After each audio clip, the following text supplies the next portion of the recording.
President Muhammadu Buhari is back in the country after he completed a medical checkup in the United Kingdom.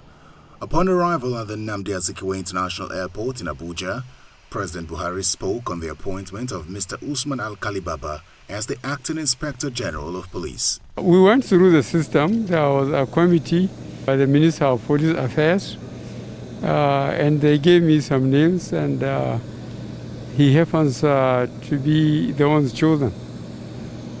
And he knows his job. He has been in it for a long time. He went through all the training. He has the necessary experience.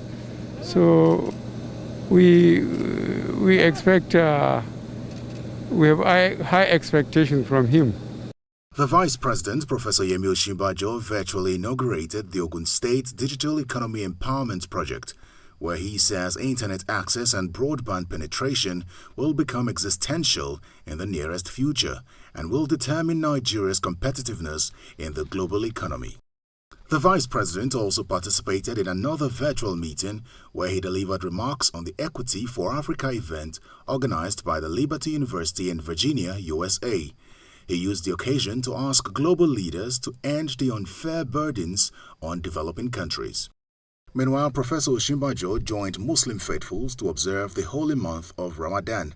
Speaking to State House correspondents, he observed that Ramadan is a time for higher virtues of love, kindness, and generosity.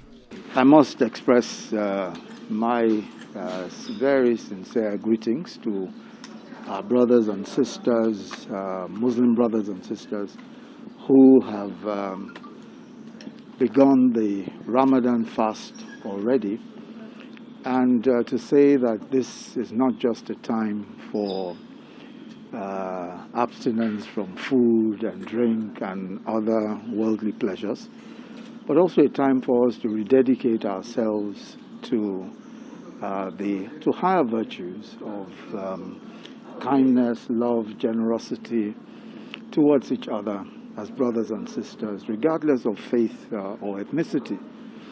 And also for our nation, a time, I believe, to recommit ourselves to unity, to brotherhood, to peace and reconciliation in various ways. Vice President Professor Yemi Osinbajo received a mission from officials of the Africa Development Bank on the industrial zone. The bank's team was led by its acting Vice President, Agriculture, Human and Social Development, Mrs. Toda Atuko. The federal government has debunked claims by Governor Godwin Obaseki of Edo State that Nigeria recently printed about 60 billion naira to make up for state allocations. Speaking to State House correspondents after the weekly Federal Executive Council meeting, the Minister of Finance, Budget and National Planning, Mrs. Zainab Ahmed, says the governor's statement is not factual. However, the governor is insisting on his position. The issue that has been raised by the Edo State Governor for me is very, very sad because it is not a fact. What we distribute at fact is revenue that is generated, and the fact distribution revenue is a public information. We publish it. So it's revenue generated by the FRS, the customs, the NMPC that we distribute at fact. So it is not true to say we printed money to distribute at fact. It is not true. In the meantime, Governor Aminu Tambuwal of Sokoto State is insisting that governors are in support of financial autonomy for state judiciary and legislature. Judiciary workers have been on strike over the non-adherence to the principle by states, despite the contents of the Executive Order 10 signed by the President, as well as a court order. From the very beginning, during the 8th Assembly, under the leadership of Bukola Saraki and Speaker Dogara, the Governors Forum under Abdulaziz Yari then met with them and supported the financial autonomy for the state legislature and the state judiciary. And that was why, with that support, we were able to achieve the passage of these amendments by the National Assembly and the state legislature across the country. So the governors are unequivocally in support of the autonomy of these institutions. This week, members of the Bring Back Our Girls advocacy group marked the 7th anniversary of the abduction of some schoolgirls from Chibok in Borno State. The group wants closure on the return of the girls from captivity and disclosure of the reports of committees set up to investigate the kidnapping. Following the persistence of the movement. The President Buhari administration announced that it was setting up an investigation committee, which we did not understand. We had asked for a release of the Sabo report. The government refused to do that. Why then did it feel compelled to set up another investigation exercise?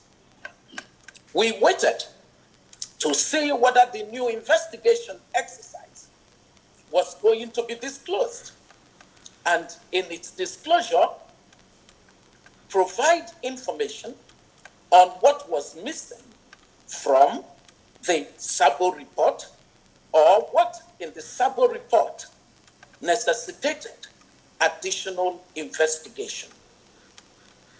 It is sad to say, ladies and gentlemen, that whether this committee was ever constituted or whether it worked or whether it submitted any report whatsoever is unknown to our movement and the citizens of Nigeria. Meanwhile, the federal government says the Chibok Girls, Leah Sharibu, and others in captivity of Boko Haram insurgents are not forgotten by the government. In a statement to mark the 7th anniversary of the abduction of the Chibok schoolgirls, the Minister of Information and Culture, Mr. Lai Mohammed, explains that government is doing its best to tackle the issue of security in the country. The Acting Inspector General of Police, Mr. Usman Al-Kalibaba, has ordered the immediate disbandment of the IG monitoring unit in Lagos and Port Harcourt. He gave the order during a meeting with senior police officers. To our post-reorganization plan, as well as our commitment to return to the basic policing, I have directed the immediate reform of the IGP monitoring unit, which is one of the major complaints I have received as soon as coming into office. This involved the disbandment of the satellite offices of the unit in Lagos and Port Harcourt, the streamlining of the personnel profile of the unit at the force headquarters to a number not more than 50, the banning of the unit from undertaking any criminal investigation, including taking over cases from commands.